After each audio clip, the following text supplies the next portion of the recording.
ऐसा हो कि जिससे आप हफ्तों से मिल रहे हो, बात कर रहे हो, एक दिन आपको पता चले कि ऐसा तो कोई है ही नहीं। क्या ये आपके दिमाग का वहम था या सच में कोई था?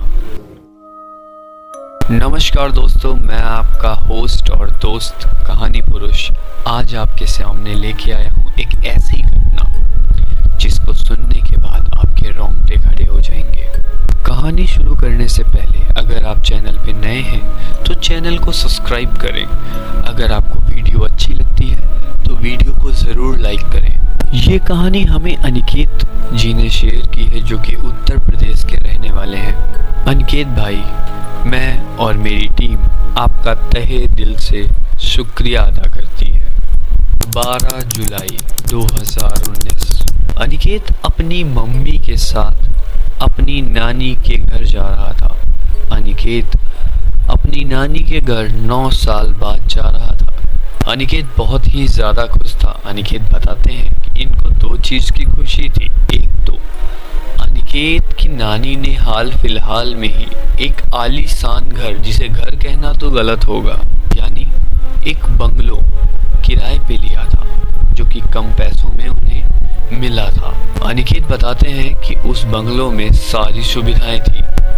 गार्डन था, फव्वारा था, यानी हर एक वो चीज़ जो कि पुराने ज़माने में, जैसा हम पिक्चरों में देखते हैं कि आलीशान हवेलियों में होती थी, वैसी ही इमारत थी ये। इसमें 3 फ्लोर थे, जिनमें से 2 फ्लोर अनिकेत की नानी ने किराए पे लिए थे और 1 फ्लोर में मकान मालिक ने यह कह के अनिकेत की नानी को मना किया कि उसमें उसका कुछ खास सामान है और उन्हें सख्त मना किया कि 3rd फ्लोर पर ना जाए। अनिकेत की उम्र इस दौरान 21 वर्ष की थी। अनिकेत का चंचल स्वभाव था। अनिकेत बताते हैं कि जैसे ही हम नानी के घर पहुंचते हैं, सब में काफ़ी खुशी की लहर दौड़ उठती है। मेरी नानी मुझे 9 साल बाद देख करके बहुत ही खुश होती हैं। धीरे धीरे अब समय बीता। 2 दिन, 3 दिन, 1 हफ्ता, ऐसे ही करते समय बीतता जा रहा था। नानी के घर में नानी, अनिकेत की माँ और उनकी एक छोटी मौसी रहती थी। 4 लोगों का छोटा सा परिवार खुशहाल जिंदगी जी रहा था। अनिकेत की नानी अनिकेत को देख करके बहुत खुश थी। वह उन्हें बैठाती हैं, नाश्ता कराती हैं और काफ़ी प्यार करती हैं। 2 दिन हो चुके हैं। अब अनिकेत ऊपर जाते हैं दूसरे फ्लोर पे अकेले और कुछ काम कर रहे होते हैं। तभी अचानक उन्हें महसूस होता है कि उनके पीछे कोई खड़ा है और वह उन्हें देख रहा है। अनिकेत पीछे पलट के देखते हैं तो एक छोटी सी प्यारी सी बच्ची, जिसकी उम्र लगभग 3 साल की होगी, वह खड़ी होकर के अनिकेत को देख रही है। पहले तो अनिकेत इग्नोर करते हैं, लेकिन अनिकेत का मन नहीं मानता। अनिकेत वापस पलट कर देखते हैं तो अनिकेत क्या देखते हैं कि 3rd फ्लोर की सीढ़ियों पर एक छोटी सी लड़की, जिसकी उम्र लगभग 3 से 4 वर्ष की होगी, अपने हाथ में एक छोटी सी गुड़िया लेकर के खड़ी है और अनिकेत को देख करके एक प्यारी सी स्माइल दे रही है। अनिकेत यह देखकर थोड़ा अचंभे में पड़ता है कि यह बच्ची कौन है, लेकिन वह उस बच्ची को देख करके इतना खुश होता है कि वह धीरे धीरे 3rd फ्लोर की तरफ जाने लगता है। वह सीढ़ियों से चढ़ रहा होता है। बच्ची मुड़ करके भागती है। अनिकेत उसे रोकता है, रुको बेटा, लेकिन धीरे धीरे वह बच्ची भाग करके एक कमरे में चली जाती है, जहां पर अनिकेत पहुंचता है। अनिकेत देखता है कि एक डाइनिंग टेबल पर 3 लोग बैठ के चाय पी रहे हैं, जिनमें से एक बूढ़ी औरत, एक औरत और एक आदमी भी था। मानो ऐसा लग रहा था कि यह कोई परिवार है। अब अनिकेत जैसे ही दरवाजे से इन तीनों को देखता है, ये तीनों अनिकेत को देख करके मुस्कुरा रहे थे। बच्ची दौड़ के जाती है और अपनी माँ के गोद में बैठ जाती है। अनिकेत देख ही रहा होता है, मानो कि अनिकेत अपने वश में ही ना हो। तब तक बूढ़ी दादी, जो कि डाइनिंग टेबल पे बैठी हुई थी, वो अनिकेत से कहती हैं, आओ हमारे साथ चाय पी लो। अनिकेत बिना कुछ सोचे समझे जा करके पास में पड़ी हुई एक कुर्सी को खींचता है और धीरे से बैठ जाता है। अनिकेत को चाय दी जाती है। अनिकेत एक हाथ में चाय लेकर के पी रहा होता है। वो चाय पीता है। चाय पी करके उस बच्ची को देख रहा होता है। कोई किसी से कुछ भी नहीं बोलता। वह बच्ची हंस रही होती है। अनिकेत चाय पी रहा होता है।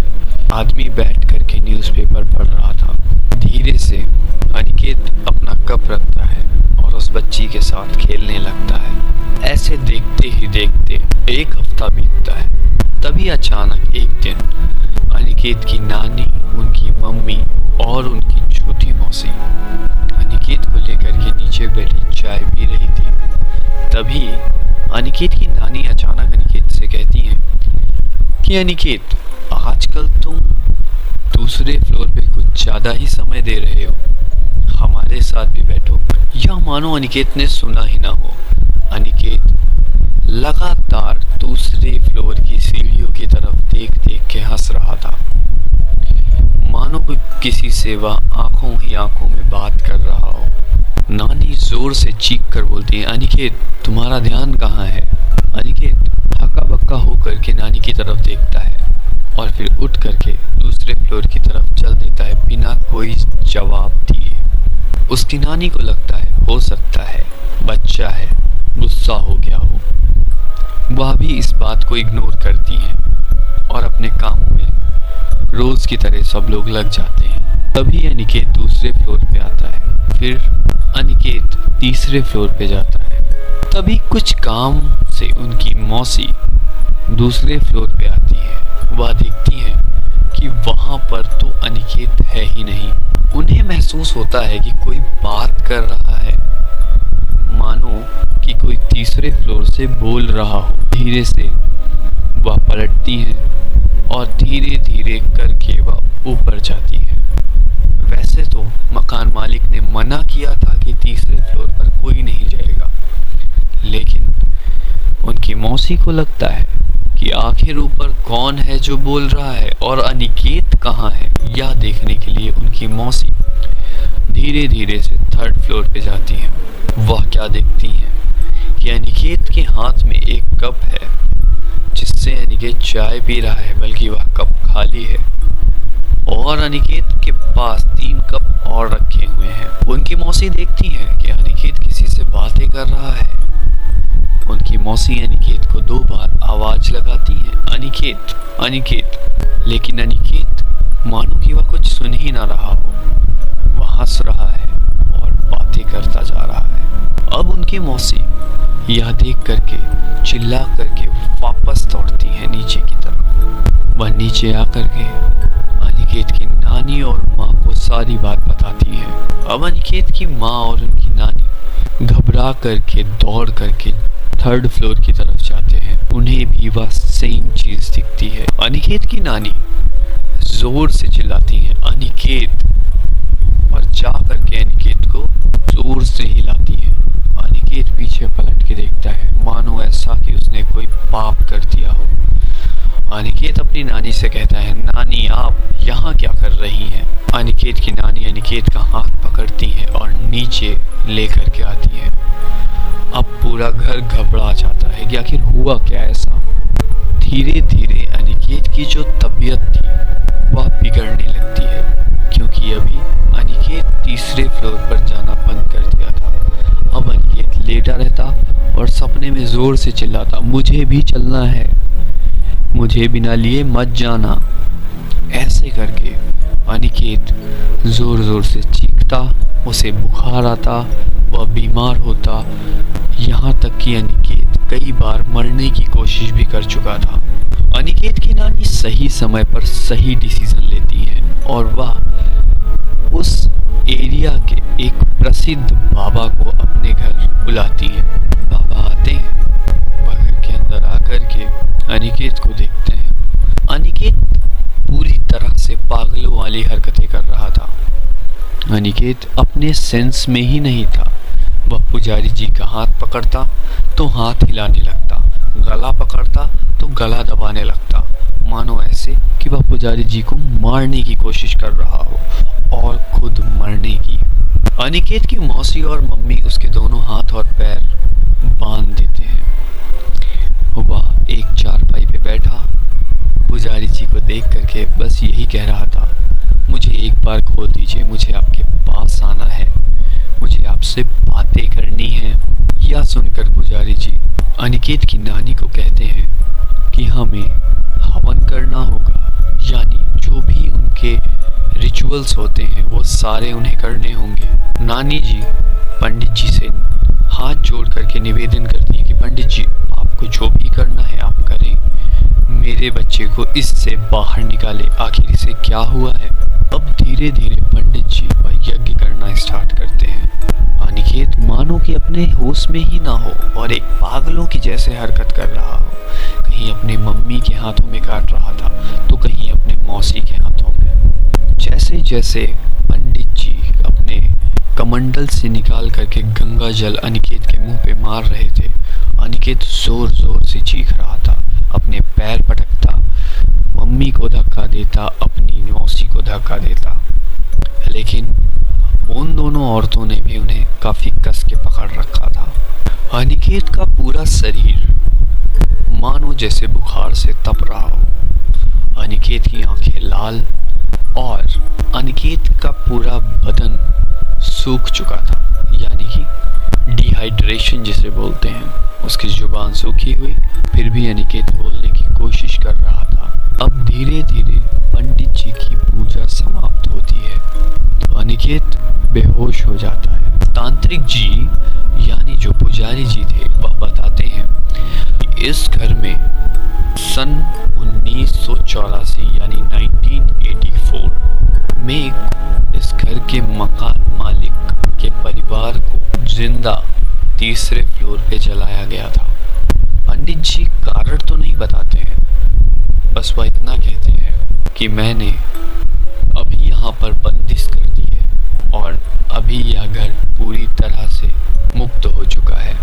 लेकिन वह अनिकेत की नानी को बताते हैं कि माता जी, मैं आपसे हाथ जोड़ के निवेदन करता हूँ कि आप जितनी जल्दी हो सके इस घर को खाली कर दें और इस बच्चे को इस घर से जितना दूर हो सके ले जाएं, क्योंकि वो आत्माएं इस बच्चे को अपना बच्चा समझ रही है।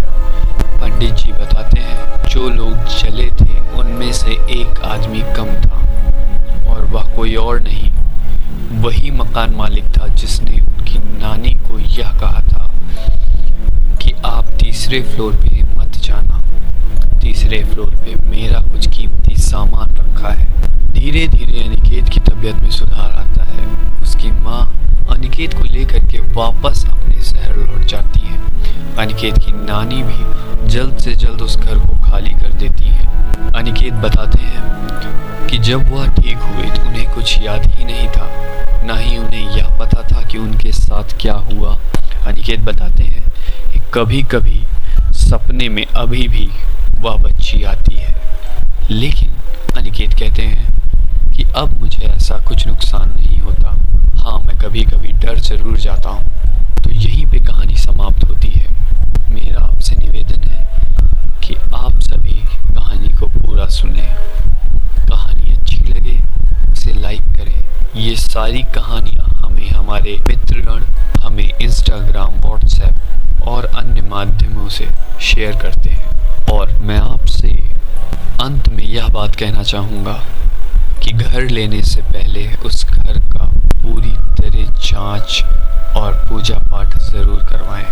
आपको नहीं पता कि उस घर में क्या हो सकता है। सावधान रहें, सतर्क रहें, अपने जीवन के महत्व को समझें। धन्यवाद।